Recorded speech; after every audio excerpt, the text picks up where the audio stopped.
भागलपुर में होने वाले खेलो इंडिया यूथ गेम्स 2025 को लेकर तैयारियां जोरों पर है। जिलाधिकारी डॉक्टर नवल किशोर चौधरी ने शुक्रवार को सैंडस कंपाउंड मैदान का निरीक्षण किया और खिलाड़ियों के स्वागत के लिए स्टेशन पहुंचे।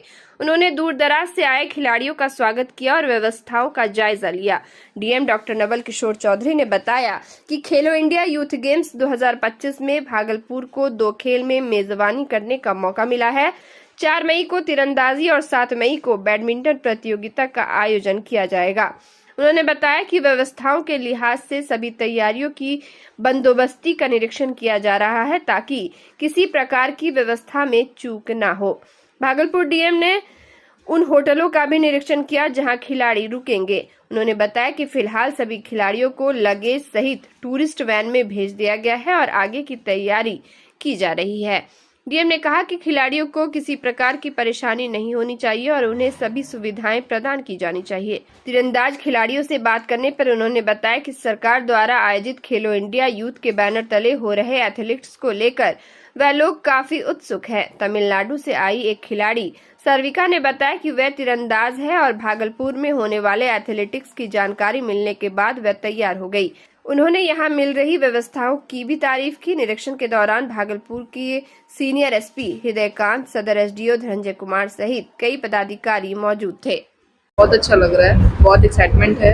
यहाँ का जो भी अरेंजमेंट है वो भी बहुत अच्छे हैं। कहाँ से आई हैं आप? पटना से। आप स्टेट गए हुए भागलपुर के साथ? नहीं, और भी गया स्टेट लेवल पे खेले हैं। पटना में स्टेट हुआ है और भी जगह सासाराम में हुआ है, उसके बाद भागलपुर है। जिसमें कि तीरंदाजी के लिए जो हमारे जितने प्लेयर्स हैं उनके टीम मेंबर्स हैं वो लोग आना शुरू कर दिए हैं और सुबह 6 बजे भी लोग आए हैं और अभी भी लोग आए हुए हैं और उन लोगों का विधिवत स्वागत करके अब यहाँ से हम लोगों को लगेज के साथ ही हम लोग स्पॉट करा करके होटल में ले जाएंगे और सारी व्यवस्था करेंगे।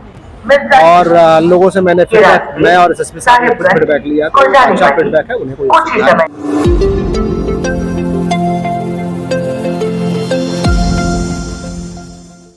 खगड़िया जिले के मथुरापुर भरतखंड थाना क्षेत्र के लोनियाचक गांव में हर्ष फायरिंग में प्रियांशु कुमार को गोली लग गई।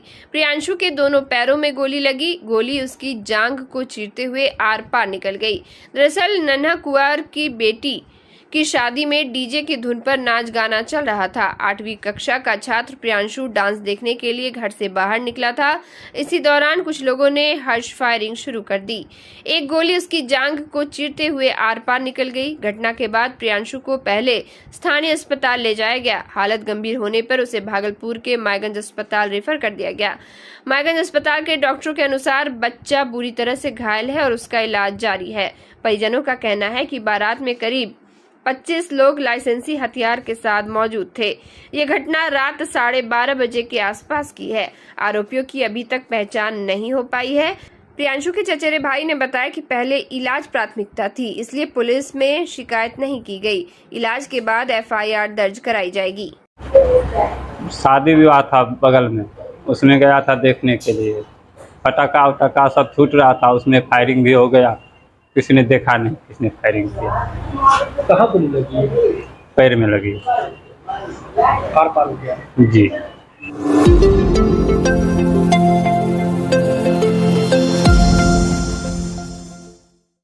दानापुर से आरजेडी विधायक रीतलाल यादव को गुरुवार को भारी सुरक्षा में पटना के बेउर से भागलपुर कैंप जेल शिफ्ट किया गया है।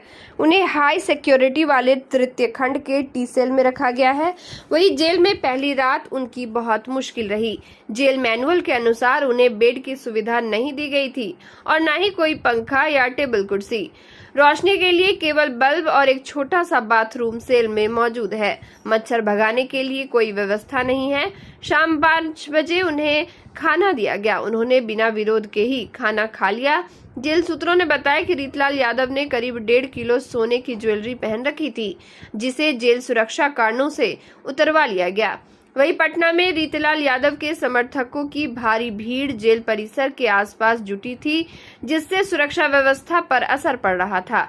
इस वजह से उन्हें भागलपुर शिफ्ट किया गया है। जेल में उन्हें जिस टी सेल में रखा गया है उसमें कभी सीएम नीतीश कुमार, विधायक राजबल्लभ यादव, कुख्यात उपायुक्त अशोक महतो, इंदिरा गांधी के हत्यारे जसवंत सिंह और बाहुबली अनंत सिंह को भी रखा गया था। इससे पहले रीतलाल यादव घटना के बेउर जेल में बाहुबली और मोकामा के पूर्व विधायक अनंत सिंह के साथ रह रहे थे।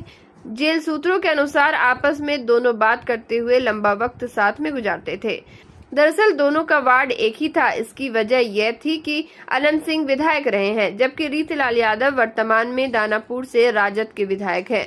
बता दें कि बिल्डर से 50 लाख की रंगदारी मांगने के मामले में दर्ज हुए केस के बाद आरजेडी विधायक ने 17 अप्रैल को कोर्ट में सरेंडर किया था। इसके बाद उन्हें बेउर जेल भेज दिया गया था।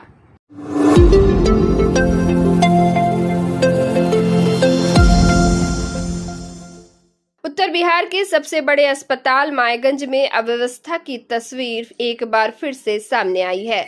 अस्पताल परिसर में शव रखने के लिए निर्धारित स्थान पर लोगों ने वाहन खड़े कर अतिक्रमण कर लिया है, जिससे एम्बुलेंस को शव ले जाने में परेशानी हो रही है।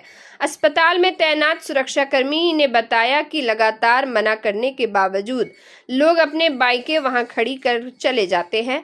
पार्किंग के लिए अस्पताल में निर्धारित स्थान और एजेंसी होने के बावजूद लोग मनमानी करते हैं। स्थिति इतनी गंभीर हो गई है कि मायगंज इमरजेंसी वार्ड तक एम्बुलेंस नहीं पहुंच पा रही है। सुरक्षा गार्डों का कहना है कि जब वे वाहन हटाने को कहते हैं तो लोग धमकी देने लगते हैं कि यदि उनकी बाइक हटाई गई तो अस्पताल के अधिकारियों से शिकायत करेंगे। परिस्थिति को देखकर साफ है कि अस्पताल प्रबंधन की निगरानी कमजोर पड़ गई है। आमजन और मरीजों को इस अराजकता की कीमत चुकानी पड़ रही है। स्थानीय लोगों और मरीजों के परिजनों ने प्रशासन से मांग की है कि आपातकालीन मार्ग को अतिक्रमण मुक्त किए जाए ताकि मरीजों और एम्बुलेंस को सुचारू रूप से आने जाने की सुविधा मिल सके। यह तो अस्पताल के अंदर इमरजेंसी वार्ड की मुख्य दरवाजे की हालत है। इसके बाहर ई रिक्शा वाले का कब्जा होता है। मायगंज के मुख्य दरवाजे पर दर्जनों की संख्या में ई रिक्शा खड़ी रहती है, जिसके कारण आने जाने में एम्बुलेंस को परेशानी होती है। अधिकतर समय मायगंज अस्पताल गेट के समीप भीड़ जैसी स्थिति रहती है। मायगंज अस्पताल के प्राइवेट सुरक्षा गार्ड इसलिए ई रिक्शा वाले को कड़ी हिदायत नहीं दे पाते, चूंकि ई रिक्शा आसपास इलाकों के रहने वाले हैं। जब गार्ड इसको लेकर कहते हैं तो ई रिक्शा वाले उन्हें धमकी तक देते हैं। हाल यह है कि यहाँ मरीज के परिजनों और अस्पताल में आने वाले एम्बुलेंस को भी काफी परेशानियों का सामना करना पड़ता है। यहाँ पर बॉडी रखने के जगह पर गाड़ी लगा हुआ है। कल से नहीं लगेगा सर। क्या कारण जो यहाँ गाड़ी लगा हुआ है? किसी को मना नहीं किया आप? मना तो करवे करते हैं सर। तो किनका गाड़ी है यहाँ पर? डॉक्टर साहब का भी गाड़ी है। अच्छा, पेशेंट लोग का भी है? हाँ, पेशेंट का भी है, काफी का। आपका काम है यहाँ पर से साफ रखना गाड़ी को? हाँ, वो तो बात सही है, लेकिन यहाँ पर हम पब्लिक भी कह देते हैं कि क्या कहता है स्टाफे है। स्टाफ है तो वहाँ किसी चीज़ का जगह ना होता है। हाँ, वो बॉडी तो रखने का जगह है। उस पर तो नहीं लगाना चाहिए गाड़ी। आप लोग हटाए नहीं? मना तो करवे करते हैं सर हम, लेकिन कोई नहीं माना। झगड़ा करने पर तुल जाता है। कौन, डॉक्टर या पेशेंट? नहीं, पेशेंट। अच्छा, क्या नाम हुआ आपका? मेरा नाम हुआ नंदलाल पासवान।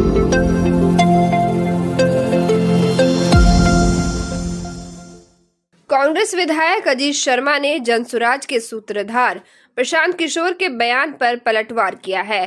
प्रशांत किशोर ने कल मुंगेर के तारापुर में सभा में कांग्रेस को राजद की झोला ढोने वाली पार्टी बता दिया था। इस पर अजीत शर्मा ने कहा कि प्रशांत किशोर क्या चीज है जो सभी पार्टियों के लिए काम कर रहे थे। उन्होंने बीजेपी, जदयू, ममता बनर्जी सबका काम किया और जिंदगी भर झोला ढोए हैं। अजीत शर्मा ने कहा कि कांग्रेस की भूमिका भारतवर्ष को आजाद करवाने में रही है। उन्होंने कहा कि प्रशांत किशोर सूर्य को आईना नहीं दिखाइए, वरना जनता उन्हें क्षेत्र में घुसने नहीं देगी। अजीत शर्मा ने कहा कि कांग्रेस के खिलाफ बोलना मतलब आप देश विरोधी हैं। अजीत शर्मा ने आरोप लगाया कि प्रशांत किशोर भाजपा से पैसा लेकर इस तरह के बयान दे रहे हैं। उन्होंने कहा कि पहले वह पता कर लें कि वह किसके कहने पर बोलते हैं। अजीत शर्मा ने मांग की कि पीके पर ईडी और सीबीआई की रेड होनी चाहिए और कार्रवाई होनी चाहिए। अजीत शर्मा ने पूछा कि झोला ढोने वाली पार्टी किसके कहने पर बोलती है। इसका जवाब प्रशांत किशोर को देना चाहिए। अजीत शर्मा ने कहा कि कांग्रेस के खिलाफ बोलने से पहले प्रशांत किशोर को सोचना चाहिए था। प्रशांत किशोर हैं क्या चीज, जिन्होंने सभी पार्टियों के लिए काम कर रहे थे, चाहे वो नरेंद्र मोदी जी भारतीय जनता पार्टी हो, ममता बनर्जी हों, नीतीश कुमार जी हों, अरविंद केजरीवाल जी हों, स्टैलिन जी हों, सबके लिए क्या कर रहे थे? चुनाव समीकरण कैसे बनेगा उसके लिए काम करते थे। झोला तो वो ढो रहे हैं पूरी जिंदगी भर। किसकी बात कर रहे हैं? वो कांग्रेस पार्टी का जो भारतवर्ष को आजाद कराने से लेकर जो विकास हुआ है वो कांग्रेस पार्टी ने किया है, वो पूरी जनता देश की जानती है।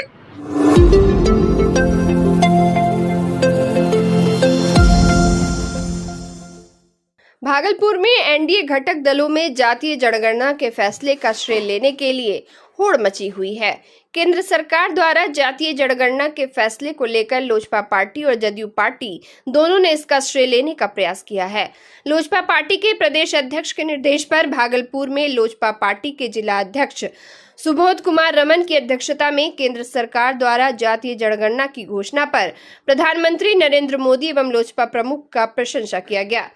लोजपा नेता अमर कुशवाहा और सुबोध पासवान ने कहा कि जातीय जनगणना की मांग एक लंबे समय से की जा रही थी और अब इसका निर्णय लिया गया है।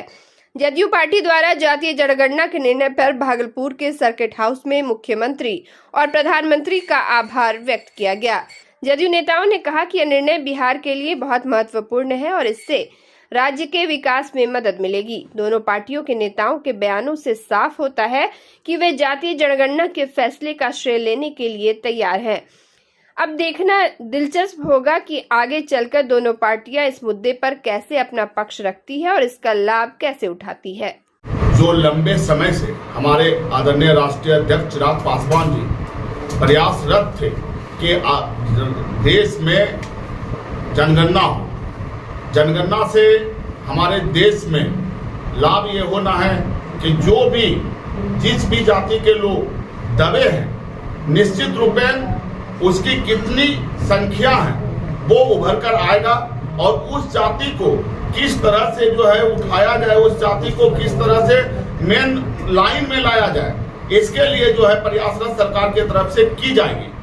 जितनी जिसकी हिस्सेदारी उसकी उतनी भागीदारी के द्वारा कि ये जातीय जनगणना हम लोग उस समय भी लागू कर सकते हैं जिस समय लोकसभा चुनाव था। अब पूरे देश में अगर चुनाव है तो वो सिर्फ बिहार ही एक ऐसा स्टेट है जहां विधानसभा का चुनाव होने जा रहा है। तो जातीय जनगणना का मतलब ये हुआ कि जो विपक्ष जो बार बार ये हंगामा कर रहे थे जातीय जनगणना होना चाहिए, चाहे तेजस्वी जी हो, राहुल जी हो, और क्रेडिट लेना चाह रहे थे जातीय जनगणना होना चाहिए, देश में जातीय जनगणना होना चाहिए। तो मैं उन्हीं लोगों से पूछना चाहती हूँ जिसमें आपकी सरकार थी, आप इतने दिनों से सरकार में रहे, तो आपने ये जातीय जनगणना क्यों नहीं करवाया था? और आज जब आदरणीय हमारे प्रधानमंत्री जी ने और हमारे राष्ट्रीय अध्यक्ष चिराग पासवान जी ने इस चीज का सपोर्ट किया और समर्थन किया और जातीय जनगणना लागू किया, तो ये जातीय जनगणना पूरे देश में हम लोग उसका समर्थन करते हैं क्योंकि होना चाहिए। इससे क्या होगा कि जातीय जनगणना होने से क्या होगा, जो हमारे जाति के नीचे जो दबे कुचले लोग हैं उनको सामने आने का मौका मिलेगा और सरकार की नज़र उन लोगों पर पड़ेगी और उन लोगों को समाज के साथ जुड़ने का मौका मिलेगा।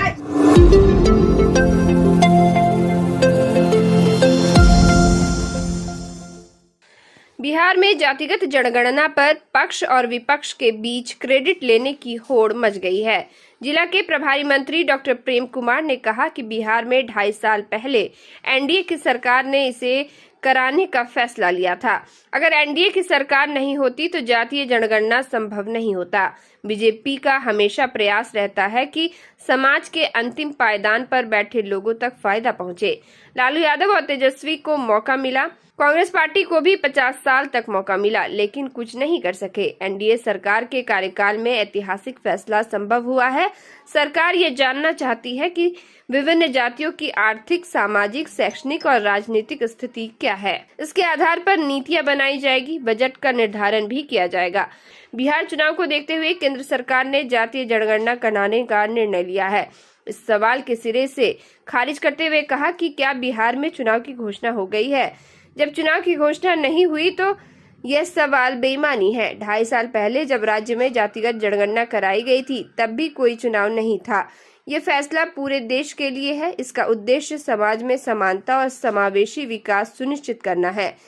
सियासी क्रेडिट लेने की होड़ में जहां एक ओर विपक्ष इसे जनता की जीत बता रहा है, वहीं दूसरी ओर बीजेपी इसे अपनी नीति और नीयत का नतीजा बता रही है। जातीय जनगणना पे तेजस्वी हो, कांग्रेस हो, सब खुशी मना रहे हैं, जश्न मना रहे हैं, बोल रहे हैं मेरे दबाव में आकर भारत केंद्र की सरकार ये योजना लाई है। देखिए है कि कोई दबाव न कोई ऐसी हमारी सोच है, सबका विकास सबका साथ के रास्ते पर हम चल रहे हैं जाकर के। हम सबका भला चाहते हैं, सबका विकास चाहते हैं। उसका एग्जाम्पल है बिहार का जातीय जनगणना। हम सरकार में थे, हमने फैसला लिया था कैबिनेट से जाकर के। उस समय तेजस्वी यादव उसमें नहीं थे, उस समय भारतीय जनता पार्टी सरकार में थी जदयू के साथ जगह। साथ ही साथ तेजस्वी यादव को मौका मिला, लालू यादव जी को मौका मिला, कांग्रेस पार्टी को मौका मिला जाकर के। तो कांग्रेस के लोग या फिर मतलब कांग्रेस को मौका मिला 50 वर्षों तक नहीं करा पाए।